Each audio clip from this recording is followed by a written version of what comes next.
Hello friends.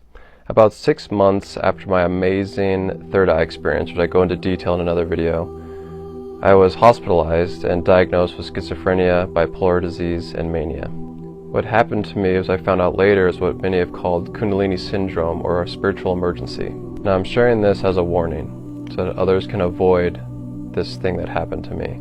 So after my amazing third eye experience, I just went on with normal life, right? I went back to normal consciousness. I was still in college, still attending school, but I started questioning everything, and I soon dropped out of school because I was like, what am I doing? Well, I should focus only on this amazing state of being that opened within me, this state of consciousness. Am I supposed to be some enlightened master now? I was very self-conscious. I was started to freak out. I started to stress out about it. Looking back, I wish I had just calmed down, take a deep breath, and just chilled, but I was really starting to freak out.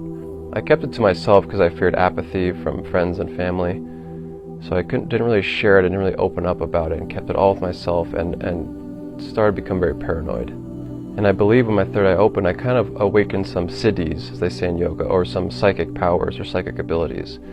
And at the time, I was 19 years old, and I definitely was not ready for this level of spiritual advancement or siddhis or psychic powers. I was not emotionally or mentally ready at all. I went into fear, and because my thoughts were fearful, my experiences started becoming fearful. The thoughts I was having seemed to manifest almost instantaneously in the things that people would say around me, or the situations that would occur around me. I basically went into like a psychedelic trip without ever taking any psychedelics, and it was a bad trip. The power of manifestation was very strong, and things were just reeling out of control. The more scared I got, the worse thoughts I would have, the more intense the experiences would be around me. Sadhguru has talked about how he avoids teaching the anahata meditation or getting people into the anahata space because it's very powerful, and your thoughts become things instantaneously, and you become a very powerful creator. And to get to that step, you really need to be in control of your emotions and your mental state, your thoughts and your feelings, and be able to quiet the intellect instantly. If it starts to get out of hand, the monkey mind starts to get out of control, has to be able to quiet down, and to be able to keep a sweetness of emotions, stay in that state of love and gratitude. I definitely was not ready for this. I was young, naive, and just this explosion of opening of consciousness happened to me, and I was not ready. I did not have a guru or guide to help me in this new opening, this new awakening. And I got to a kind of a catatonic state. I stopped talking, I stopped eating, and I was just in this daze of fear, kind of paralyzed with fear because my thoughts were so powerful. And it was this vicious cycle, like, oh, don't think of that, it's going to happen. Because I was trying to resist it so much, of course I was thinking about it, so then it would happen. The people I were with at the time did not really know what to do with me, and rightfully so. I wasn't responding, I was just kind of frozen in fear. So I was hospitalized, and in the hospital they diagnosed me with schizophrenia and bipolar disease and mania. I don't believe I had any of those things. It's just that the Western medicine are not aware of these spiritual states of being or states of mind, these openings of consciousness. And since I wasn't ready for it, I was so mature that I couldn't really control it.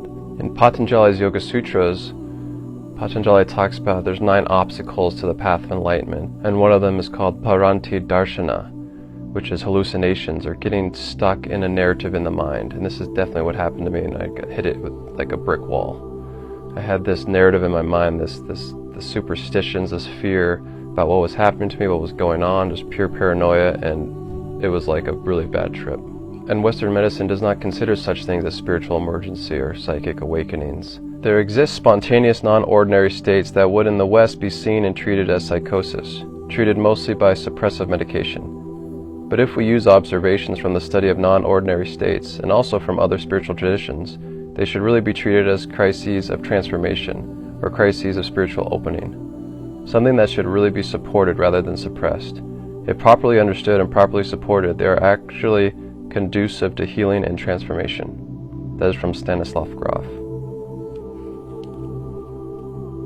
Episodes of this kind, or spiritual emergencies, have been described in sacred literature of all ages as a result of meditative practices and as signposts of the mystical path. Stanislav and Christina Grof.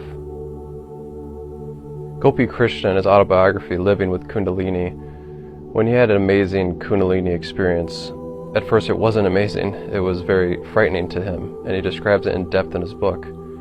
because he as well was not ready for such an awakening and such an explosion of new perceptions. The days that followed his Kundalini Awakening had all the appearance of a prolonged nightmare. It seemed as if I had abruptly precipitated myself from the steady rock of normality into a madly racing whirlpool of abnormal existence. This psychic trauma or Kundalini syndrome experience that I had really affected me for several years. The upside of it was that I learned without a doubt that your thoughts create your reality. So the warning I have is be aware or beware of your thoughts, of how you think of other people, of how you think about everything, because that's what you will experience. It's just energy physics. What you put out is what you get back.